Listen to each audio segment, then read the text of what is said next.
पड़ोसी के बच्चे को जूते पहनाने की बात करते हैं, खुद का बच्चा चप्पल के लिए रो रहा है। चोरी डकैती धांधली खुलेआम हो रही है मुल्क में, चौकीदार खुली आंखों से सो रहा है। तो यहाँ रात गुजारने में आप लोगों को किन चुनौतियों का सामना करना पड़ रहा है? दिन में आसमान धधकता है और रात में ज़मीन।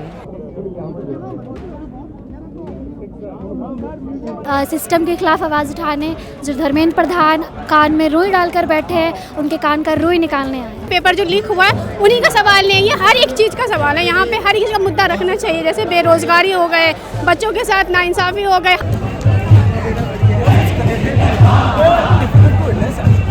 एनटीए, नेशनल ड्रग एजेंसी और एजुकेशन मिनिस्ट्री की एपथी की बलि हर साल इस देश का युवा और स्टूडेंट चढ़ रहा है। किसान मजदूर स्टूडेंट सब मिलकर एक साथ ये लड़ाई लड़ेंगे। कभी खाना रोक दिया, कभी पानी रोक दिया, कभी लाइट बंद कर। इसलिए आज सिर्फ पेपर लीक नहीं हो रहा है, आज स्कूलों से स्टूडेंट्स लीक हो रहे हैं, यूनिवर्सिटी से स्टूडेंट्स लीक हो रहे हैं, टीचर्स लीक हो रहे हैं। इस देश का पोटेंशियल लीक हो रहा है। शिक्षा के बिना कोई भी देश आगे नहीं बढ़ सकता। जब तक आप उस खामियों को दूर नहीं करेंगे, आप अपनी जिम्मेदारी से पल्ला झाड़ते रहेंगे, तो देश का युवा इस तरह से ही सड़कों पर भटकेगा। कि जो करोड़ों लोग सोशल मीडिया पर जुड़ रहे हैं, आखिर किस खौफ की वजह से वो आकर जमीन पर नहीं जुड़ पा रहे हैं?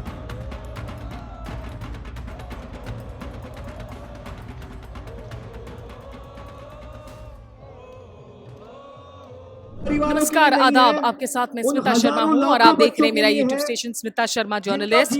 आज तीसरा दिन है जबकि कॉकरोच जनता पार्टी का प्रदर्शन जारी है दिल्ली के जंतर मंतर पर।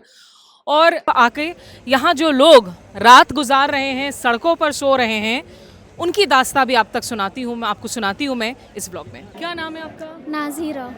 नाज़ीरा, आप यहाँ पर अपनी छोटी सी बच्ची को लेकर आई हैं? बिल्कुल, जो अभी 20 बच्चे ने करी है, जो पेपर लीक होने के कारण इतने बच्चों की की गई है, मानसिक तौर से कराई गई है, तो इसके खिलाफ मैं आवाज़ उठाने आई हूँ यहाँ पर। सिस्टम के खिलाफ आवाज़ उठाने जो धर्मेंद्र प्रधान कान में रुई डालकर बैठे हैं, उनके कान का रुई निकालने आए हैं। आप रोज आ रही हैं यहाँ पर? बिल्कुल, लगातार आ रही हूँ मैं।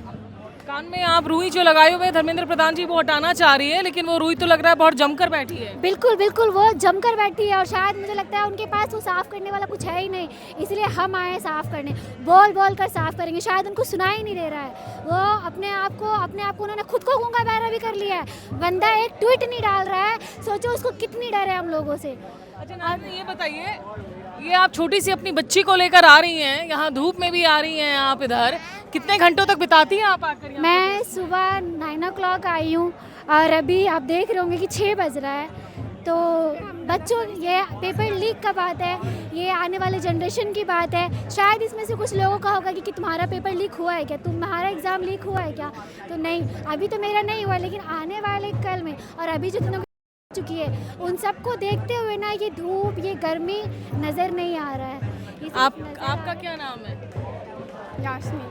यास्मीन, आप भी यहाँ पर सुबह से बैठ रही हैं? जी बिल्कुल।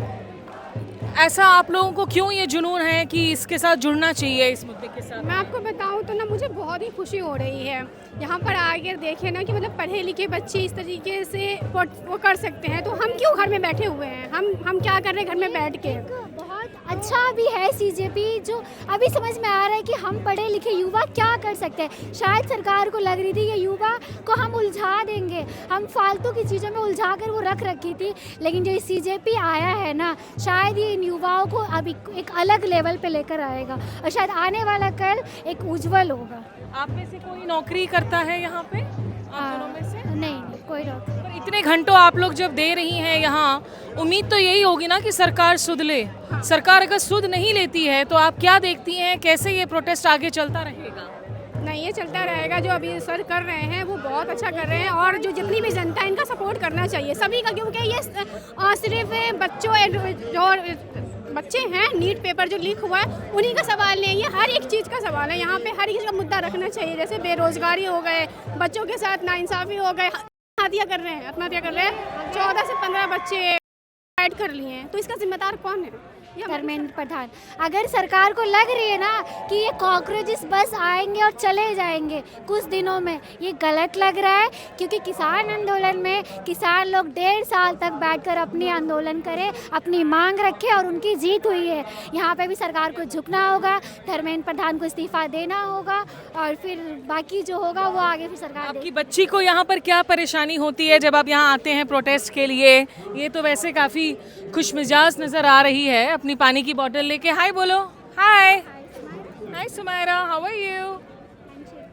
हाँ, यहाँ इतनी गर्मी में बच्ची को लेकर आने का ये फैसला आसान तो नहीं होगा? बिल्कुल आसान नहीं है, घर से भी प्रेशर है, लेकिन जो घर वाले कह रहे नहीं जाने के लिए। घर वाले ये नहीं कह रहे कि मत जाओ, उनका है, उनको भी दुख है कि जो ये हुआ है वो बहुत गलत हुआ है, सिस्टम ने जो ये किया है वो बहुत गलत किया है। लेकिन कहीं ना कहीं एक है कि बच्चे की लेकर है कि हाँ इतना धूप है, कहीं ना कोई प्रॉब्लम ना हो जाए, लेकिन जो हो चुकी प्रॉब्लम उसको लेकर एक अलग ही लेवल का इंसान के अंदर क्रोध आप है। दोनों के जज्बे को सलाम। मेरा तो मानना ये है मैम कि जो हमारे मोदी सर हैं, जो हमारे प्रधानमंत्री हो गए, मुख्यमंत्री हो गए और जितने भी हैं, वो सबको ना साइड हो जाना चाहिए, इस्तीफा तो दे देनी चाहिए, क्योंकि ना यो अभी के जो पढ़े लिखे युवा हैं, जो समझदार और एक अच्छे से देश को चला सकते हैं, उनको देश में आना चाहिए।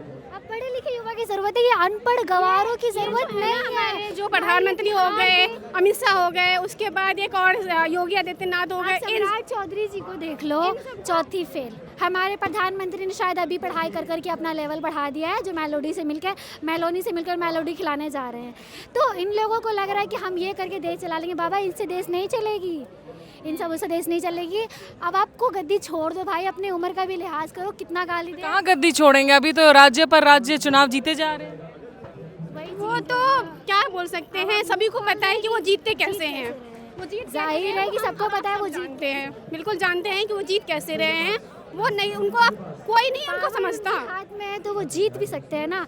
अब जनता, कुछ लोग हैं जो भ्रष्टाचार को सपोर्ट कर रहे हैं, क्योंकि उनके अंदर एक छोटी सी अंधभक्ति का पट्टी लगा हुआ है। अगर उनका धीरे धीरे अंधभक्त हट रहे हैं, अब जो इनका अंधभक्त का पट्टी लगा रखा था ना उन्होंने, वो भी ख़त्म हो रहा है, और वो भी एक टाइम आएगा जो ख़त्म हो जाएगा, और ये जो अनपढ़ नेता बैठ के सरकार चला रही है, देश चला रही है, ये ख़त्म हो जाएंगे। चलिए, ये बहुत अद्भुत है। देखिए, ये बातचीत एक छोटी सी बच्ची को लेकर, एक माँ किस तरीके से 3 दिनों से यहाँ घंटों बिता रही हैं। ये कह रही हैं कि इनकी बच्ची जब बड़ी होगी उसके भी तो भविष्य का सवाल है, इसीलिए ये लड़ाई अभी से इन्होंने शुरू कर दी है। कुछ और आवाज़ें आगे इस सफ़र में मेरे साथ।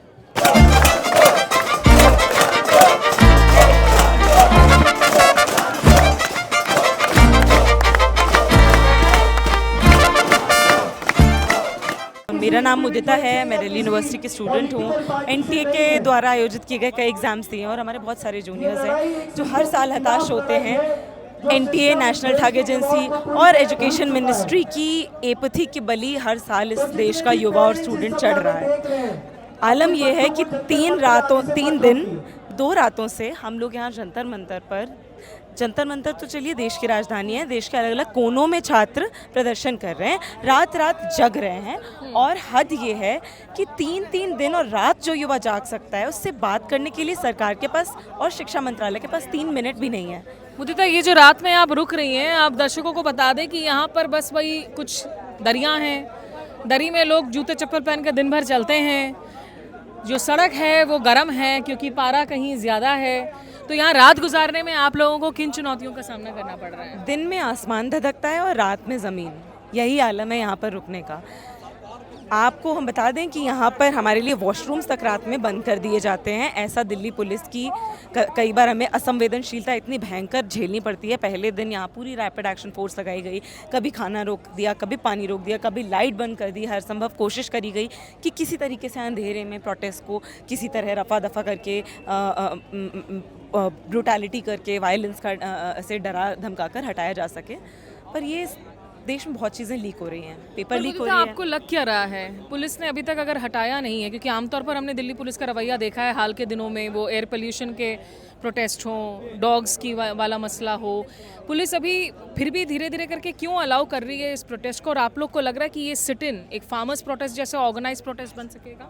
देखिए, अभी कुछ नहीं कर पाए हैं, हटाया नहीं है सिर्फ इसलिए क्योंकि आज सरकार और शिक्षा मंत्रालय समझ चुके हैं कि पानी सर से ऊपर गुजर चुका है और जनता को इस आंदोलन को का भरपूर समर्थन है।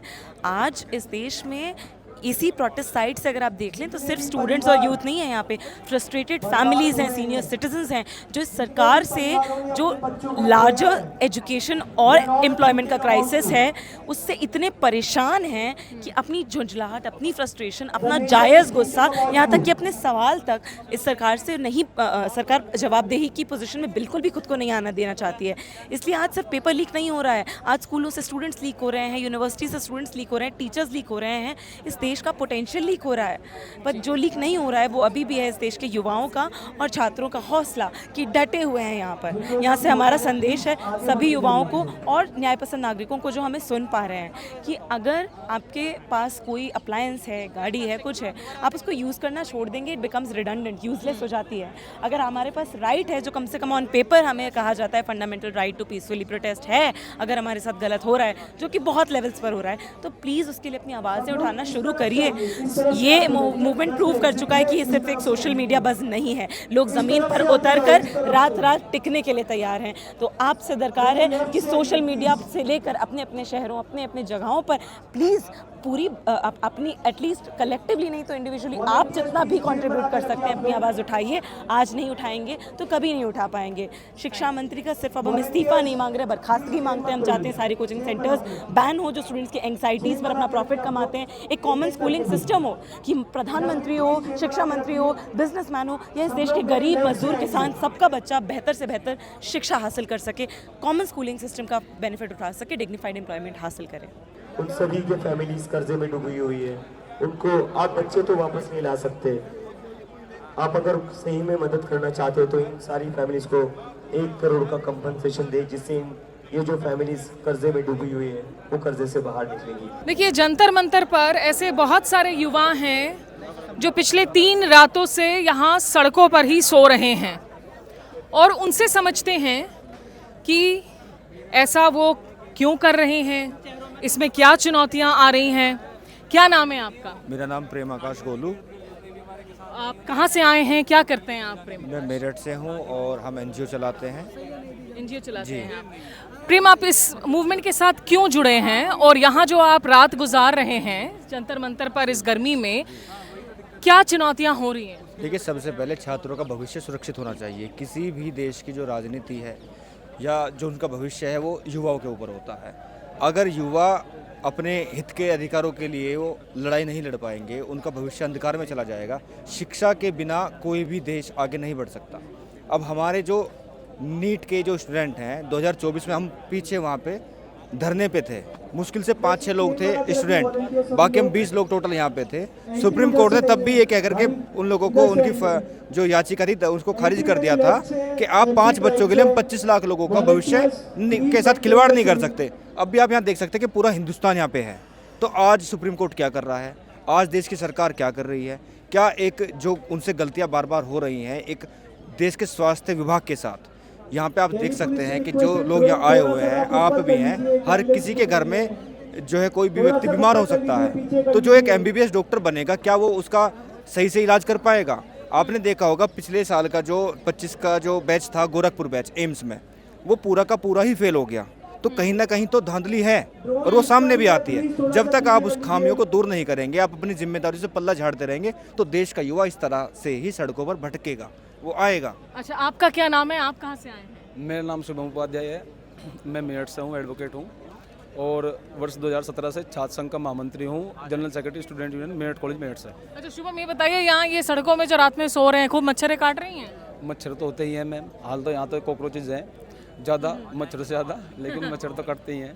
कॉकरोचेस जो है मच्छरों का जवाब दे रही हैं, लेकिन यहाँ रात में जैसे जो कुछ क्या अगर महिलाएं अगर सो पा रही हैं, रेस्टरूम की दिक्कत वगैरह, आप लोग रात में जब गुजार रहे हैं, आप लोग को क्या ये डर सता रहा है कि कहीं कोई पुलिस की कार्रवाई ना हो जाए? कि आपको लगता है कि आज नहीं तो कल पुलिस खदेड़ी देगी इस प्रोटेस्ट? अगर डर जरा सा भी होता तो बिल्कुल ना आते। छुप के आ रहे, लड़का आ रहे, बच के आ रहे, लेकिन आ रहे हैं। अगर इतना सा भी डर होता, पल तन तिन के भर का भी डर होता, बिल्कुल ना आते। तो और रही पुलिस की व्यवस्था, पुलिस वाले हमारे ही परिवार के लोग हैं। मेरे पापा खुद पुलिस में है, मेरी बहन खुद दिल्ली पुलिस में है। अच्छा। जी, तो व्यवस्थित तो कोई दिक्कत नहीं, सब पुलिस वाले अपने भाई हैं, उन्हें पता है, ये सब परिवार के लोग हैं, कोई बदतमीजी नहीं कर रहा, सब अच्छी व्यवस्था कर रहे हैं।